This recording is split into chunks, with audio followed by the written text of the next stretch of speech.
Howdy folks, Doc here with Last Best Tool, and one of the things I want to add to my overlanding kit is a set of drill bits. Actually, two sets of drill bits, one for wood and one for metal. And I don't want them to be very expensive. I don't know if I'll ever use them. They might only get used once. It's not a big deal if that's all that they perform for. But also I was looking for a 1/4-inch hex drive, and not only because I might have the ability to drop it into one of my Milwaukee tools, probably not, but more likely I want to drop it into some sort of a hex attachment here, so then I can actually use it with my existing hand tools. Now, one of the things I ran into was quality, and the other thing was, do I want to have a combination drill bit tap? And I have done a video on these before. Actually, not those, these.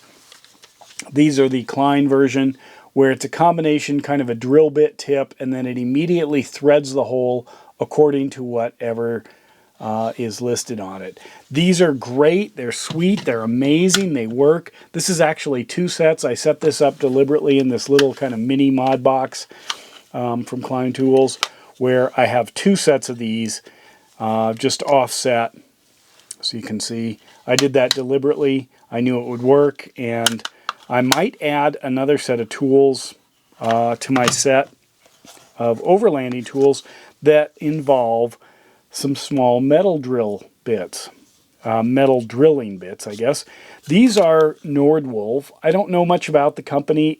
These are out of China, but it came in, this is what swayed me, it came in this fairly well-designed plastic box, and it had great reviews, and it wasn't quite as expensive as the Nikos, and I have had Niko tools in the past. Mostly they're precision bits for gunsmithing, etc., and they've always worked well. So that's this set here. Ideally, I had hoped that these drill bits would just drop right into this other kit and all would be well. They don't with this with this bit rail here, but I can drop them in otherwise, and that's what I'm going to do. But what I want to do is throw this question out.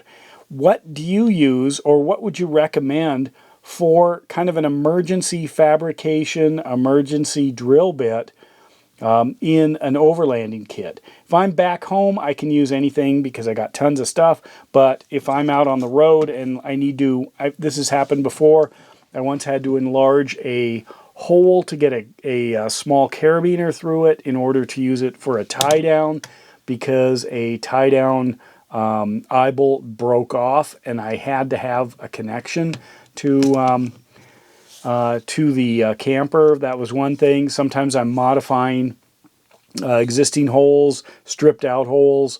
I'm looking for, and that's where these come in.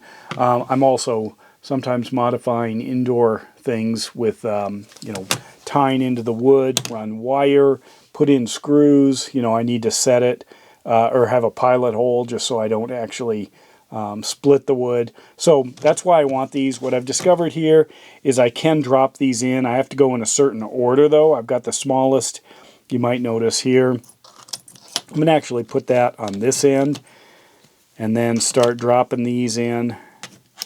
So you can get this whole set for not a lot of bucks on Amazon.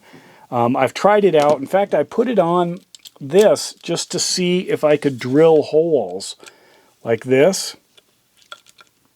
Drop it in there, and see if I can literally get, one thing with overlanding, you probably have a lot more time. So can I get through that? Eventually I could. It's pretty slow. It's even worse with metal, but I can actually get this kit to do what I need. If I can just drop it into here, whole different world. Whoops, wrong way even. Punches right through. A lot of people carry power tools. I haven't really done much. Get that out of there. Overlanding with power tools. But what I want is to be able to drill. So anyway, I can drop these in and I can double up my kit. You can see that. I'll throw that in there, that in there, that in there, right in between. It slides right in. Yeah, I know I'm running drill bit on drill bit. Whoops, got these backwards here. There we go. Drop that one in there, that one in there. Then that one, then that one, then that one. There we go. So I could easily, little tiny kit, have a full small set of metal cutting bits and of wood cutting bits. You can see there's actually some room maybe for some additional ones. If I want my existing ones for drill and tapping at the same time, the Klein's an option. Milwaukee, of course, is player in this field. They just sell it like this, stuck on this little piece of paper. You can see this. And these are made in China, I believe, as well. Let's see, does it say? Yep, no, right up at the top in bold, missed that. So I put some in here. These are Milwaukee's. I've got a few sets of these in this DeWalt little case. Milwaukee should just include a case, especially since these are like 35 bucks or something like this. Drill and tap set and the Shockwave. But that's what I'm after. This, I think, is where I'm headed, but I'd sure like to know what you think as well. Because I can't find a whole lot of information about carrying a small set of preferably quarter hex drive metal and wood drill bits for overlanding. So that's what's on the table. And with that, Doc out.